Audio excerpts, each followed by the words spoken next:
I am Mrs. Delvecchio. I manage the household accounts at Ashford Manor, and I have done so for 22 years.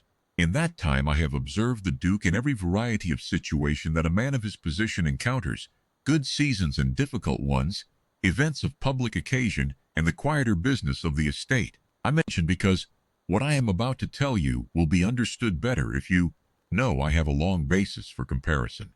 Miss Temperance Aldwick arrived at Ashford Manor in the spring of 1886.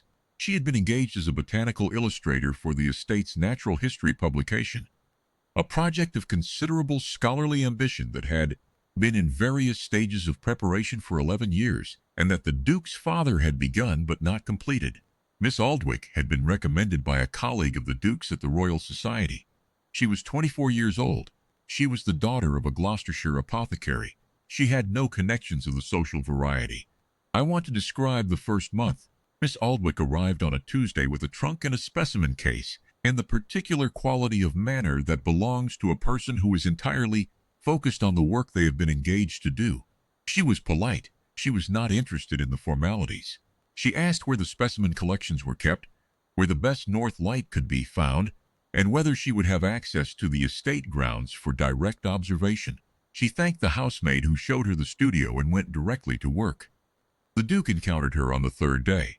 I did not witness the first exchange.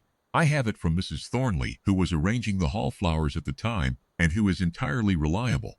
The Duke came through the entrance hall on his way to the estate office and saw Miss Aldwick in the doorway of the morning room with the specimen case open on the table and 3 of the estate's botanical drawings spread out in front of her with a series of pencil corrections marked on them. He stopped. He said something. Mrs. Thornley did not hear what. Miss Aldwick looked up and said, "These 3 have the leaf venation incorrectly drawn, which will affect the accuracy of the publication." She did not stop working while she said this. She was in the middle of a correction. She finished the line before she put the pencil down. The Duke said something else. Miss Aldwick said, "The specimens themselves are accurate. The drawings have been copied in places from reference plates rather than direct observation.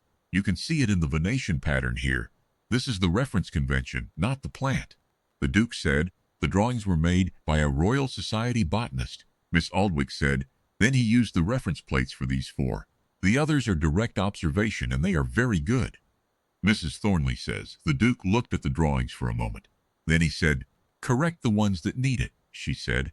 That is what I was doing." He was in the estate office for 2 hours that morning, which was his normal working time. But he came back through the morning room on his way to the stables, which was not his normal route. I noticed this pattern over the following weeks. He had begun to find reasons to be in the vicinity of the morning room studio. He was not, I want to be precise about this, paying calls of the social variety. He was not lingering at the door or making conversation of the personal kind. He was looking at the work. He was asking questions of the technical sort. What does the cross-section show? Why that particular angle of the leaf? Why this species and not the adjacent one? Miss Aldwick answered all of it. She was not flustered by his attention, and she was not performing for it. She explained what the work required and returned to the work. In June, she found a species in the lower meadow that had not been catalogued in the original survey. She told the Duke at breakfast. She had begun joining household meals by then, a matter of practical convenience. With the same directness she applied to everything else. She said, "There is a specimen in the lower meadow that is not in the survey. I do not know if it is a regional variation or a separate classification. I have drawn it, and I have sent a description to a colleague in Edinburgh. He will know." The Duke said, "What does it look like?"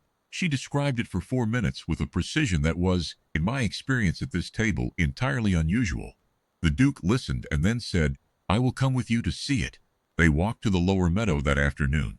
I did not go with them.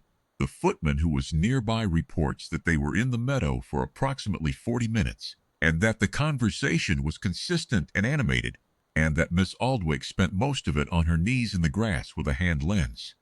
The colleague in Edinburgh confirmed a regional variation. The Duke wrote a letter to the Royal Society. He listed Miss Aldwick as co-discoverer. She married him in October. I have managed the household accounts at Ashford Manor for 22 years. I have seen a good deal of what draws one person to another. What I observed that spring was a man encountering a woman who was entirely engaged with something real, something that required precision and direct observation, and the willingness to correct a Royal Society botanist on his leaf venation without any particular concern for the social weight of that correction. He had not encountered that before. I do not think he expected to miss it when she left for the day.